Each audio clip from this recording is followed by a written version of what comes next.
Welcome to FFC Top 3, a show where we, your FFC hosts, count things down from 3 to number 1. Thank you, as always, for joining us this week. If you have a suggestion for Top 3, be sure to drop us a note on Twitter, in Discord, in our survey, or I guess you could, message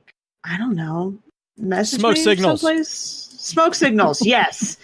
Although, if you're smoke signaling from the other side of the world, yeah, you have to let me know. I won't see it. Unless it's a volcano smoke signal, and then I'll see it on the news. We're all gonna die. Yeah.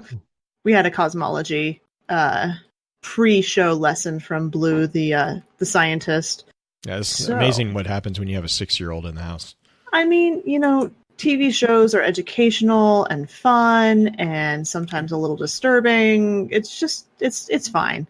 But this week on Top 3, we're actually doing something that I think is. For me, it's easy. For some of us, I don't know if it's as easy or it may be super easy because a lot of us don't tend to listen to a lot of podcasts. But we're going to do Top 3 podcasts this week. Spoiler, she's talking about me. Well, Wykid, too, our little special guest. Okay, thank God. Don't listen to thank him. God. I was alone. like, it won that poll, and I was like, poopers. Gonna have to go find podcasts to listen to. Right? I mean, I know you listen to at least 3. Yep, I listened to 3. Yeah, so it's going to be a fairly simple, short week this week for us when it comes to podcasts. But I'm going to make Blue go first. We do have a special guest this week, and the fact that one of my clanmates is here, Wykid Jester. And he's going to join us on FFC too. So if you probably have heard, you'll probably have heard him on FFC before you hear him here on Top 3. So, Blue, yeah, we get to do the temporal disruption of we record this one before FFC, but then we release it after FFC. So correct. It always confuses everyone. Behind the scenes, traveling through time. Yep. Yes. Hey. Wibbly wobbly, guys. Wibbly wobbly. Right. The top 3. So the third, number 3 for me. These are all going to be really honest. They're all kind of the same as far as priority, I guess, for me, because we were joking. I don't really listen to podcasts. Usually, if I'm listening to stuff, it's like instrumental music because I don't have time. I don't have the brain power to actually listen to what's being talked to me about. But the 3 this one is one of the ones from the guy who created Lore. It's his series called Unobscured. Mm-hmm. And what he does, and sadly, he's only gotten 1 season out because this one requires an immense amount of research. It's just ridiculous how much research goes into this particular series. But where like the other Lore, he's got 3 basically. He's got Lore, and then like Cabinet of Curiosities, I think, is the other one that he does. I don't listen to that one. But Unobscured is actually basically the heavy hitter version of those 3. So like Cabinet of Curiosities is like 15-minute little snippets of random stuff, and then there's Lore where he kind of talks about each week something, and then there's Unobscured. And Unobscured is like a 6 to 8 month series in which he goes into one particular event. And so the series that he's actually gotten completed is the Salem Witch Trials, and it is amazing because what he does is he looks at all the actual historical and factual events happening, and then ties it into why it was so from a mythological and from like a supernatural component, why it was so powerful. It's really cool. It's a really cool like analysis of history and to explain the reason why everyone for Salem, why everyone was losing their minds. Because if you take into account like the whole context of what was actually happening in the world at that time, it actually does make a lot of sense. Doesn't mean that we agree with what happened by any means, but if you have to take into account like all the French and Indian War, all the raidings that were going on in the coast in the area, the politics were huge at that point in time. And so he does all that, and then he also goes out and he actually gets to sit down with scholars and experts in those particular fields. And so a lot of the episodes are actually just like 45, 60-minute interviews with these experts. And so he's actually getting people who do know what they're talking about to explain, what the nuanced, there was like 2 or 3 episodes in which he was talking about the nuanced events of the politics and like the conflict between the Church of England and the Parliament of England. And then we also had, the forming states of America and all that, and all the politics and all that. It's absolutely fascinating to see all the loose threads of history kind of being brought together and shown that this one snippet, it wasn't an isolated case that a lot of people, I think, misrepresent it in their heads as.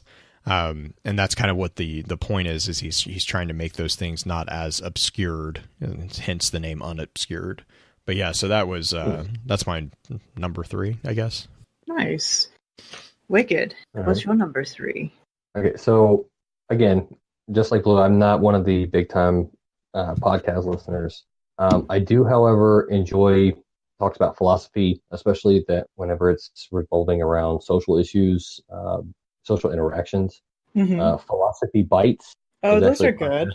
Yeah, that I occasionally listen to, specifically whenever they're covering like larger social issues that are in the news or that I'm not completely understanding the side where either people feel like they're being treated unfairly or people feel angry towards something. I often try to search out those episodes that they have where it explains things from the viewpoint that I'm not understanding, because they have a very good way of bringing on, again, just like Blue's podcast, experts in their field, PhDs that talk about these are the kinds of mindsets that you're dealing with, the thoughts that are going through their head, and it really helps you to put yourself in other people's shoes.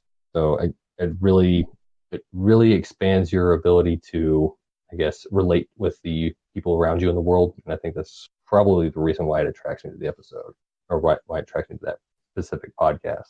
Nice. You two are going with some serious things right off the bat. I'll just wait till you get to my number 1. Yeah, I was about to say, well. I'm just going to start on the opposite end of the spectrum then. My number 3 is as you do. As I tend to do, yes. I actually don't listen to this show anymore because I'm so far behind. But my number 3 is a show I started listening to when I was in college called Critical Hit. Not Critical Role. That's a different one. Mm-hmm, Critical Hit is very similar in that it's a D&D campaign. And the guys actually are from Kansas, which blew my mind. They're from, not Fort Collins, that's here in Colorado. Fort Hays, there we go. They're from Fort Hays. And they have 505 episodes on Critical Hit now. And they started from the very beginning because the original, well, I think he's still the host of the show, never played D&D at all when they first started the show. And so it was them teaching him how to play it while playing this campaign. And I loved it because I learned how to role play through this show. And so I was there with them for probably 200 episodes or so before I kind of fell off and life happened and everything. But those guys are really cool. I actually got to have dinner with the DM of that show, and super smart guy, super nice guy. It's awesome. I know he did not learn THAC0. I mean, he learned about THAC0 because there were some guys that were definitely. And thus we get to the part that helped me pass math. Oh my God. THAC0 is such a stupid anyway. But he'll teach you how to do calculus though. It's true, but no one needs that anyway. They started with 4th edition. So They went from 4th edition to 5th edition. So I learned how to play D&D through 4th edition. It was right after 4th edition came out, which was kind of fun. Yeah, no, that's because 4th edition got a lot of bad rep too. Yes, it did. And it's not that bad of a system. It just wasn't. I think they tried 3.5. Yeah, 3. Well, yeah, they went from one extreme to the far other extreme. Yeah, I think is the problem. They did. So you guys saying this are making me glad that I didn't go into D&D and went into Warhammer instead. No, okay, yeah. Let's talk about complex convoluted. Oh my god. Yeah, oh my god. I think Wykid sells figurines too. Mm-hmm. Dude, Yeah, I do commissions on them. I don't. I mean, it's. Do you do the painting or like? I do painting and sculpting. So like green nice, stuff, building and everything like that. So I do like the custom characters. I can send you some in Discord at some point. Yeah, no, the painting for Warhammer characters is just to me. I think we kind of talked about that. I want to say we talked about that a while back, but I'm like, I'll make fun of them, but Jesus Christ, the level of detail that, because I have some old friends from high school that are just super into it, and they always painted their own stuff. But it's like they would spend, I mean, God, days, weeks, because they would get the bigger, at the time, the big pieces were like I think one of them was the rat, the Skaven or Skaven. Mm-hmm. They had the giant fantasy. Yeah, the giant tanks that the Skaven had with like, I mean, they're just like crazily intricate. I'm like, and they just spend weeks painting these things, and it's just, and then the maps, the actual maps was the thing that always blew my mind. The tabletop maps that tabletop. Oh my god! Like I was like, those man, cool. even as a D&D player, I appreciated the out of those. Because, excuse me, I'll have to bleep that out. But like, I mean, it was just, oh my gosh. Because that was, I think that was around the time that D&D was kind of playing with the idea of chainmail. I don't know if they're still doing, are they still doing chainmail? Or is that? Not, I mean, there's light mail, but I don't know if they're necessarily doing chainmail. I don't know if they're still, I don't know. Because that was like, I don't think it's as complicated as it used to be. Yeah, because like chainmail was basically D&D's response to Warhammer in like a really weird, like, we're going to try to compete. I'm like, yeah, let's not, and just say we did, because we're just going to embarrass ourselves if we do that. Because it's, basically. I mean, no, it really, it's like, that's cute. Don't, just no. Mm-hmm. But there was some really cool little not action figures, but like little models figurines that they had in chainmail that we used on our tabletop games. But yeah, the Warhammer, the terrain maps are just they're amazing. It's one of those things where you look at it as a D&D person and you're like, oh, we're used to just a flat surface with squares all over it. I'm used to doing this in my head, like right? And then you get to like the nice in between of where you see Critical Role and Matt Mercer pulls out these amazingly intricate pieces, and it's like, oh my god, I wish. You just drool. So much money on the screen. But, that was like there was one guy, I think he's in Europe somewhere, and I can't remember. I think he might be in London, but he has his home is basically the entire lower level. The entire lower level is a map. Like he's basically retrofitted the entire thing, and he's got like, I mean, it's crazy. Like I'll have to see if I can find the clip for it. It's really cool. But like he's got like, he basically has made all these different components, and so any situation he can put it together for people, and people will come and like rent out the room because it's just, you can do that, and it's just really cool. But yeah, you want to talk about just boatloads of money being spent on miniatures. Oh sure. Yeah. It's an expensive hobby. But you can make money at it too if you know how to work it. But number 2's Blue. Number 2 for me is a podcast called Mythology. I've mentioned that one a couple times, and it's I'm not like super up and up on like the political ramifications of all these podcast networks. I know there's like some podcast networks that people don't like because blah blah blah, and I don't really care. So I'm just gonna, if you don't like this podcast network because of whoever is the producer, I guess good for you. It's with the Parcast network, and basically what they did was they are taking different mythologies of like myths and legends and all these really heavily oral traditions, and they are using them to explain kind of similar to what you're talking about with like the philosophy bites. It's like the socioeconomical situations that were going on, and that's a very common theme with the podcast that I'm going to listen to here, so just a heads up. But it talks about like the historical and economical events that were happening in that culture at that time, and then like why the myths make sense, and then like what messages were kind of being sent. So like one of the ones that I've recommended actually to a lot of people, especially with Season of the Drifter, or not, yeah, Season of the Forge, was they have a 2-part explanation of Izanami and Izanagi, and it is an amazingly well done episode. And the other thing is that what they did was they have an entire cast of voice actors that also they use to tell the story. So it's actually like it actually isn't just one person droning on. It's actually, they have infliction going on, all that. And so it's really well done.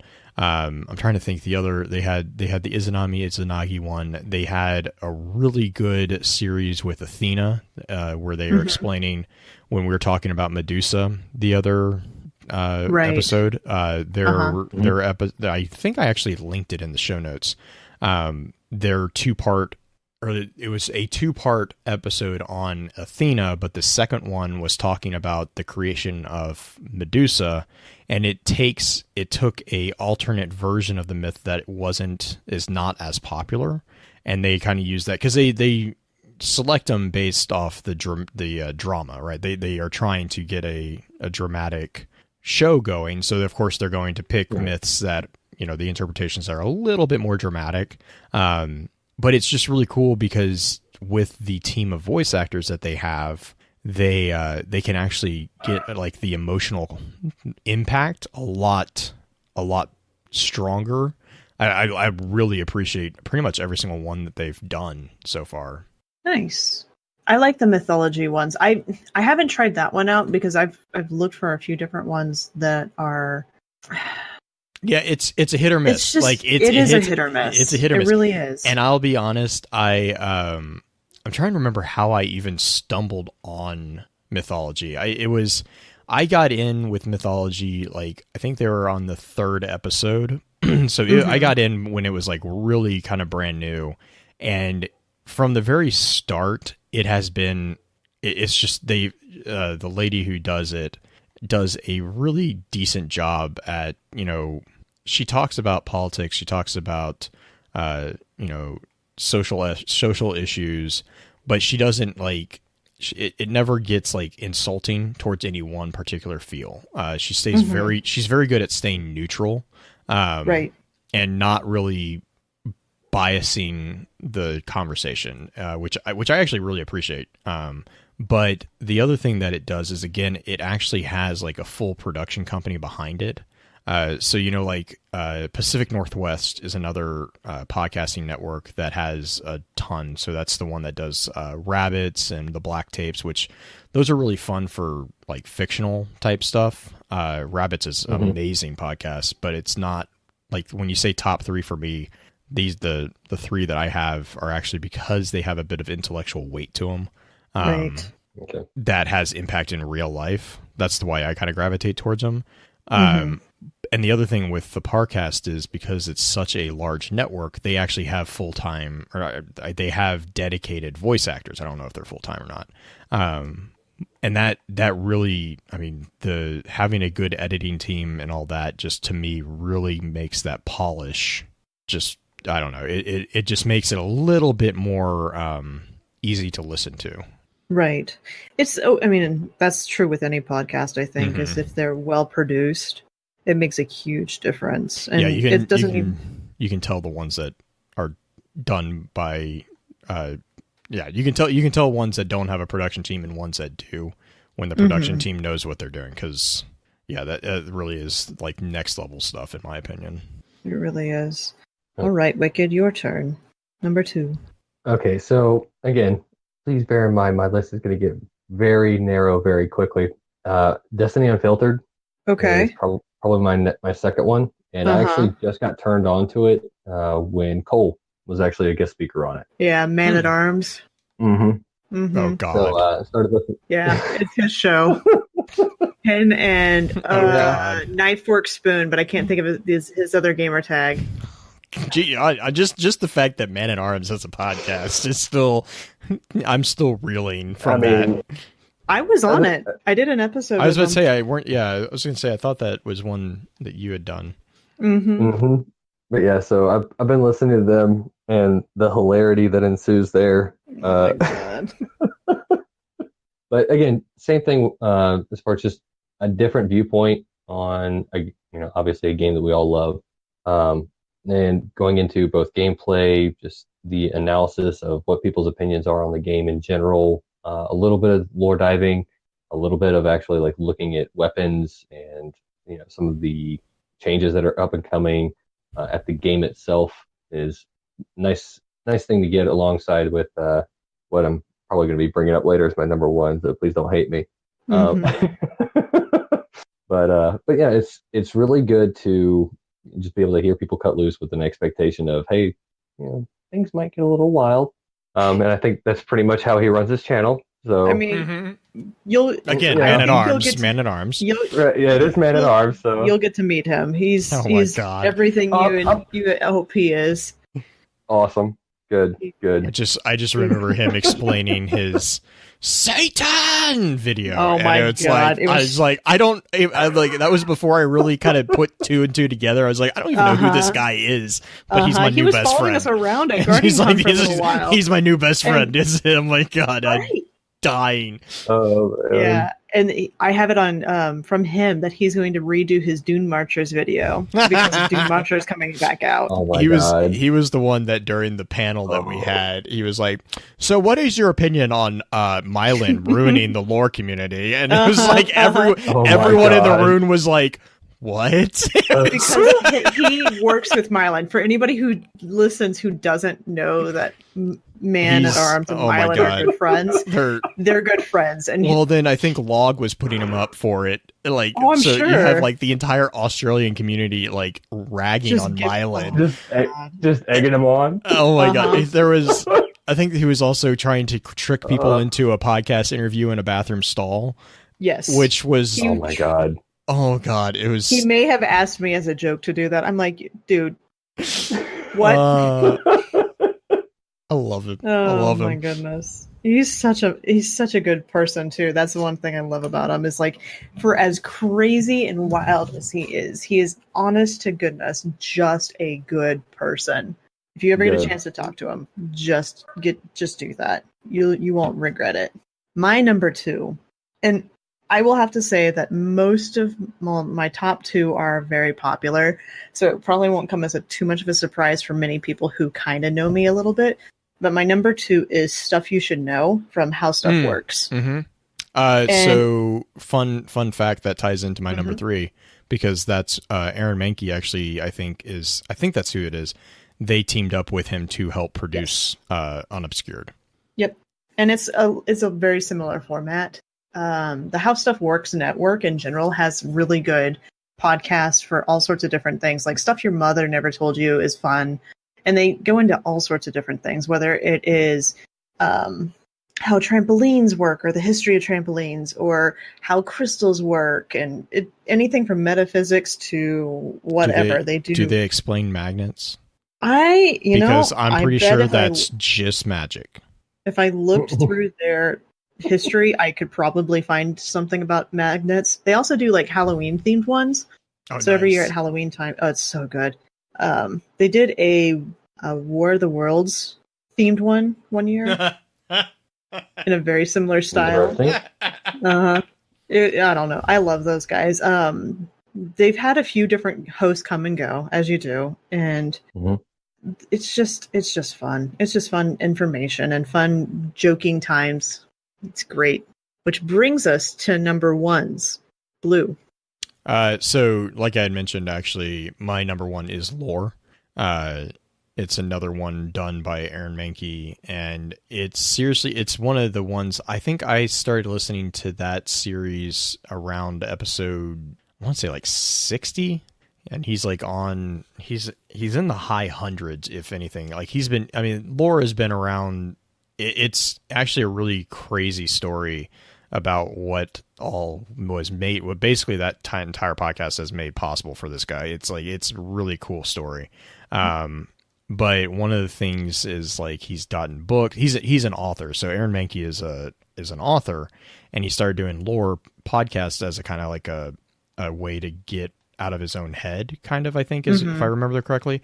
And it turned into, he's now got 4 bestsellers that are basically, he basically took the scripts for lore and translated them into a book, and then did a couple extra ones.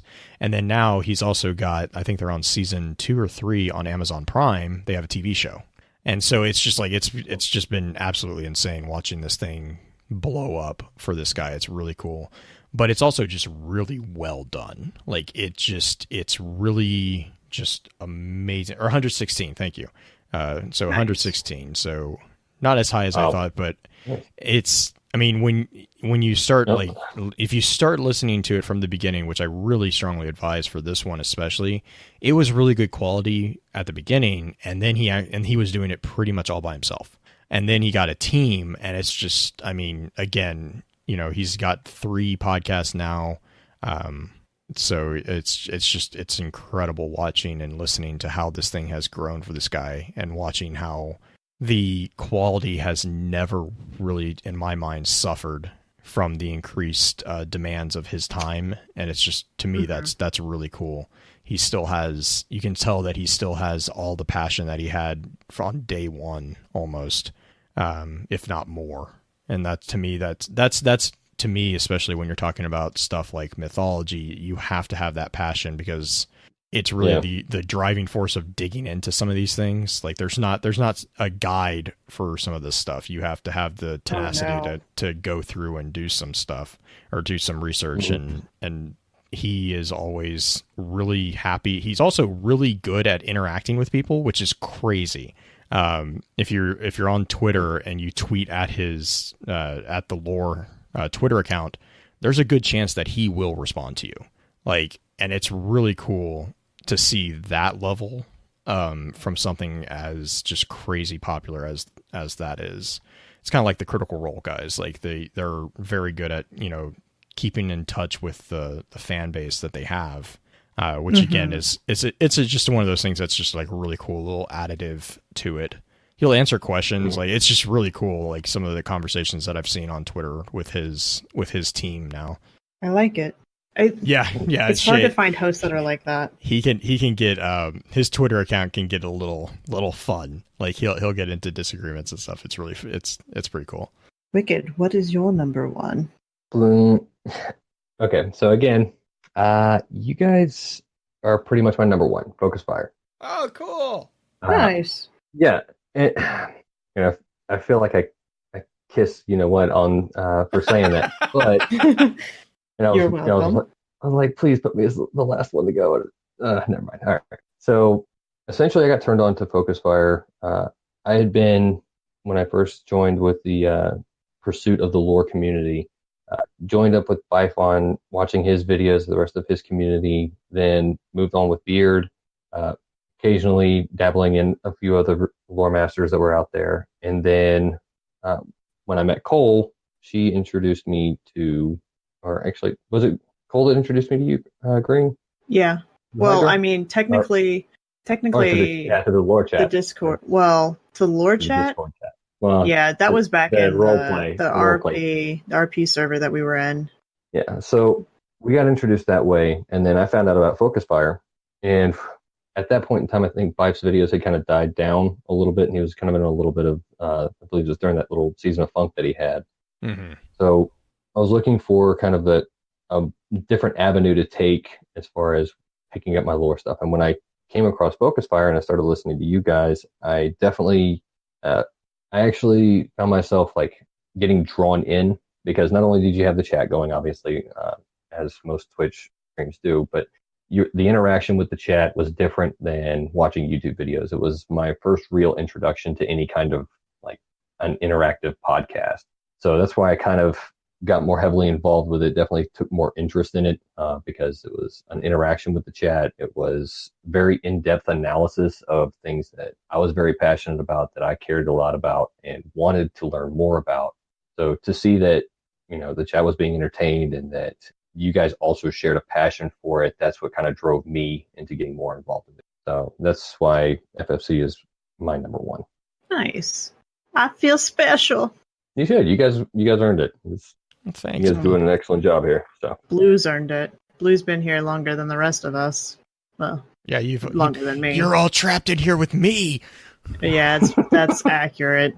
You're in my world now. I'm in his world. I've been in his world.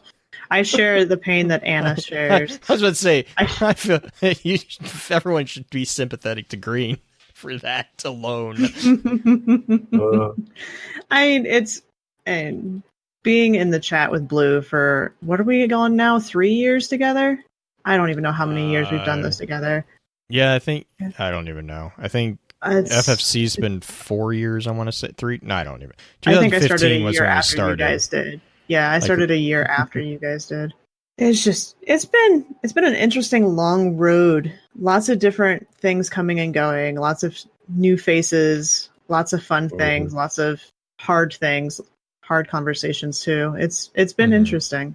But okay, I'm going to move past a little bit of that and go into my number one, which is also, it actually goes serious a little bit, but they're also kind of a fun group of people, and I like their format of their show a lot.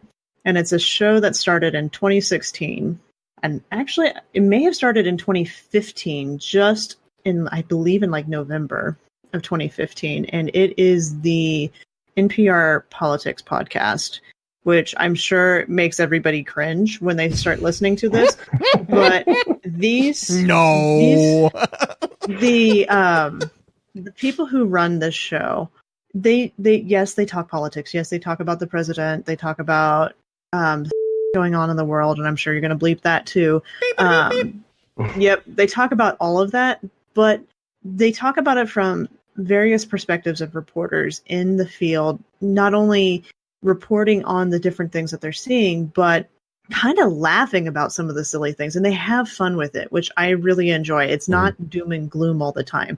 And they always do a segment on Thursdays, which makes me super happy every week, called Can't Let It Go. And I kind of almost want to do something like that for Focus Fire Chat, where they have one thing that they just talk about, each person, that they can't let go for that week. It could be politics or otherwise. And it's sometimes the most hilarious thing. Sometimes it's like super serious. It's fun to get a little piece of personality like that. So is it like a personal, like, earworm type concept of theirs, like that's just going on in their head, or is it something that they like? Like no. Yeah, it's like is it something that they get told, hey, you have to think about this for a week, or is it something that they legitimately I've been stuck on this for a week? It's like something that they saw that is they just can't get over it because it was so cool. Or so, that's even better. Oh my God, that is amazing. Like the arrow and the FedEx sign. Well, the arrow and my goodness. It's disturbing that not many people know about that. Right? Like, how do you not know that in any way? But the one I was talking about before the show, about the Weatherman who went off on his audience because a lot of the audience were tweeting at him via social media about how they interrupted the Bachelorette to report on a tornado in the vicinity, and he just went off. And Mara Liason, one of the hosts, popped off and was just like, "What? This is amazing!" Like, that's what I said. Yes. I was like, I'm gonna have to go look this up now. Like, yeah, it's really cool. And I think it was, I want to say it wasn't in Kansas where it happened, unfortunately. I think it was in one of the other states where the tornadoes were hitting really hard. But it's a fun show. They're a fun group of people who talk about politics in a way that isn't absolutely revolting, which I appreciate because I still want to know what's going on. That's nice. Yeah. So that's my number one. My question for you two is, and I'm kind of fairly certain I know the answer to it. Do you have any also rans? Yeah, I mean, I do. Okay, go for it. So I do everything through Podbean because I just that's what we use to host ours, and they actually have a really good UI. So I'm just running through my list that I have on there. Pretty much the Public Radio Alliance. I made a comment about them earlier. They have a podcast called Rabbits, which if you have not, these are kind of like akin to old radio dramas. If you're familiar with that concept, if you're not, I think you really should go look up them, because they are very engaging. Like War of the Worlds. Like, I mean, what is it?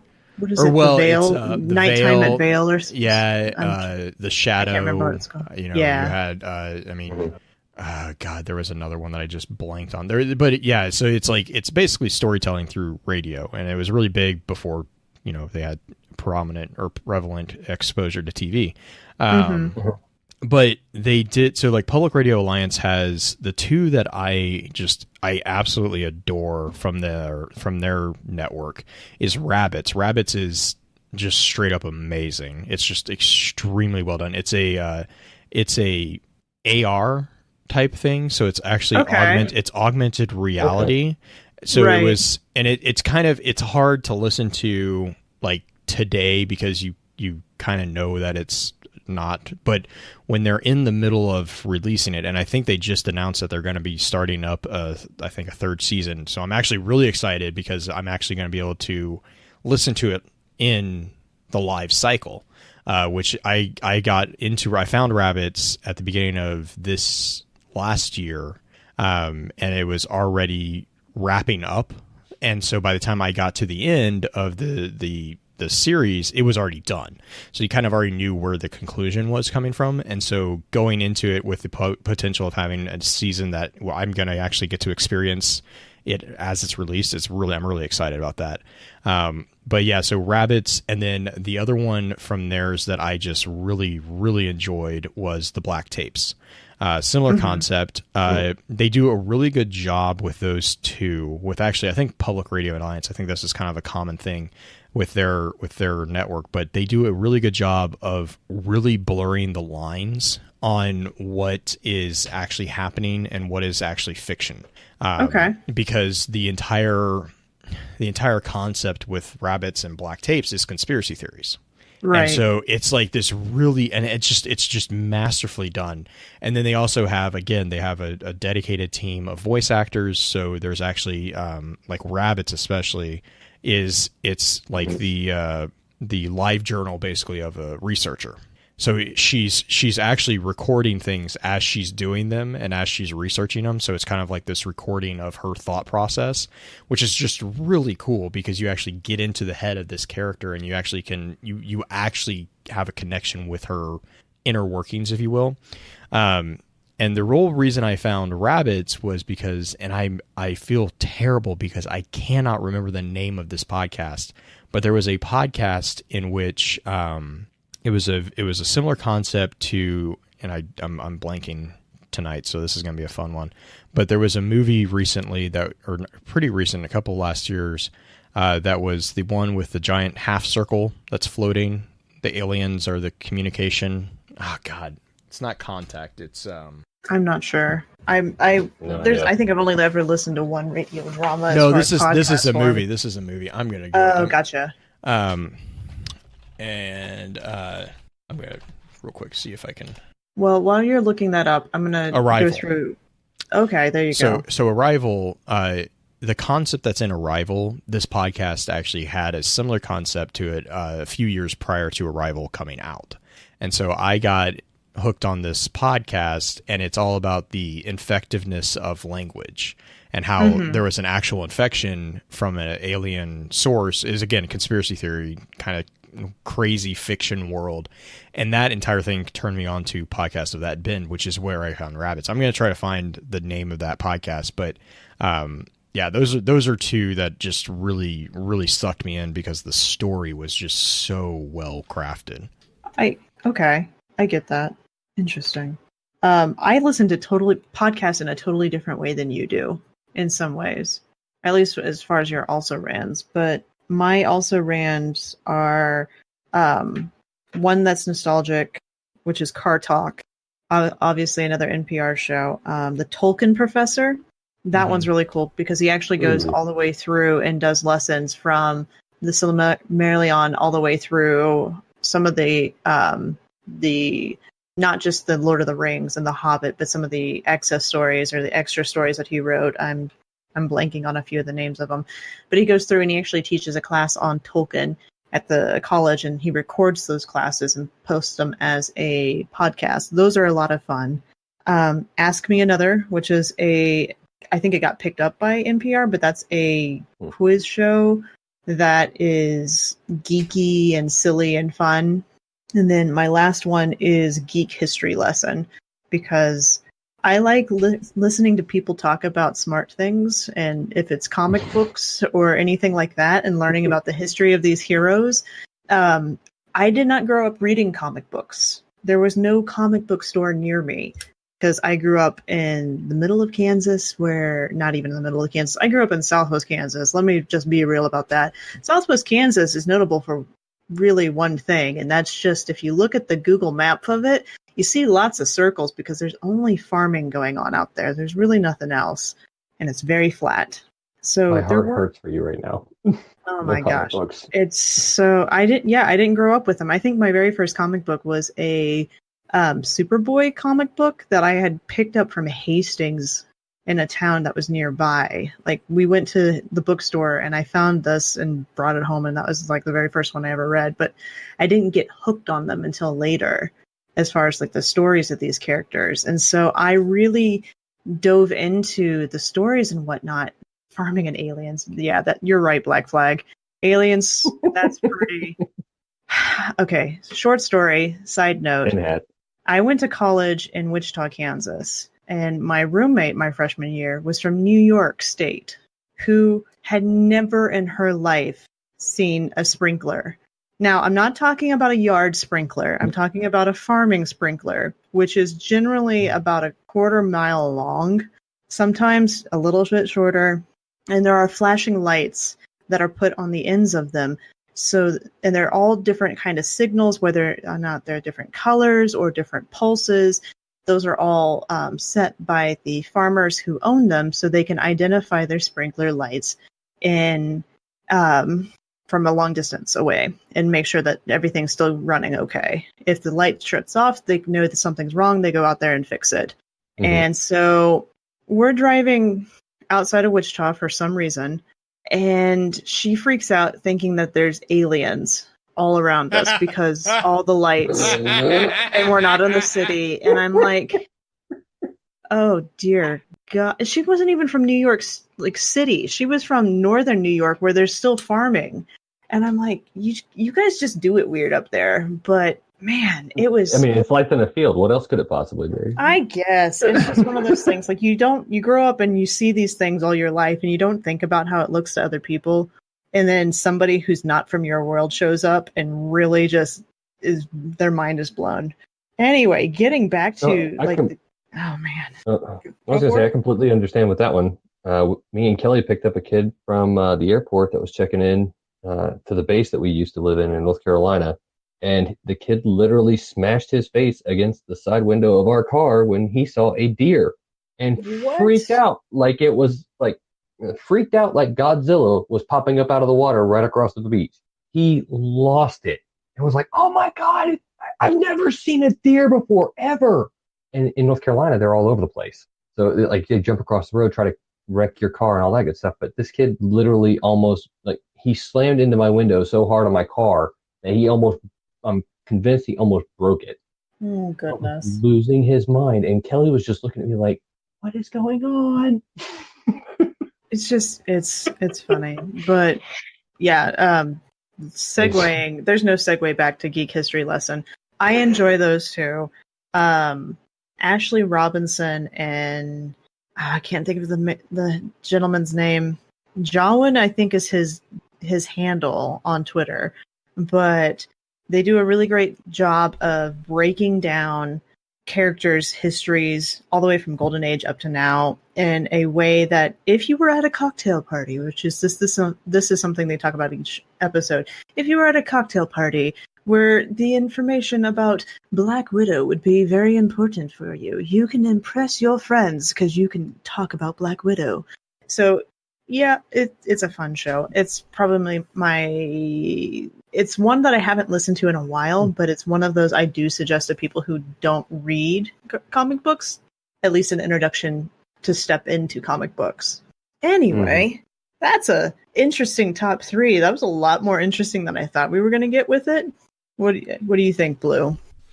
I'm like scouring Google looking for this podcast because it's bugging me that I can't remember it. Yeah. If you have podcasts that you enjoy listening to, I know that kind of the purpose of this show was for you guys to hear what we listen to in case you want to find a new podcast. If you have podcasts that you really like that you suggest for us that are your top 3s, tag us on Twitter. Tag us on Twitter at Focus Fire Chat, or tag my handle, Green Eye Music Lover, or I'm sure Blue wouldn't mind getting a tag every once in a while too. Or Wykid, if Wykid wants to hear about it. Absolutely. Maybe he'll start listening to more podcasts. But you can also hit us up in Discord.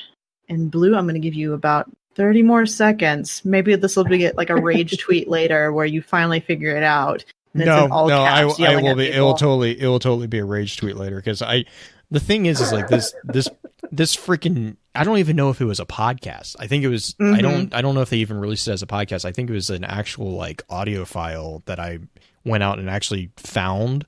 But oh my god, it was so good, and I'm so annoyed that I cannot remember what it was. There was a Cthulhu. There was a podcast that was Cthulhu ones are awesome. There was a podcast where they read the I can't think of the name. What is the name of the author who wrote about Cthulhu? Lovecraft. It was a Lovecraft podcast where they read the stories. I made the mistake of listening to it going to bed, and I never went back to it. It was really good, but and Green didn't sleep for 5 days. Oh, Green had trouble sleeping for a while, but man, it was just that's a good show. Just don't listen to it going to bed, because that's my routine. Either I listen to podcasts when we're driving or when I'm going to sleep. That is about the times that I can do that, or I'm working on something out in the yard and I'm not just trying to listen to music. But gosh, yeah, it's just, that one was rough. That one was real rough. Anyway, that's top 3 this week. Share your top 3s with us. And remember, everybody loves a list.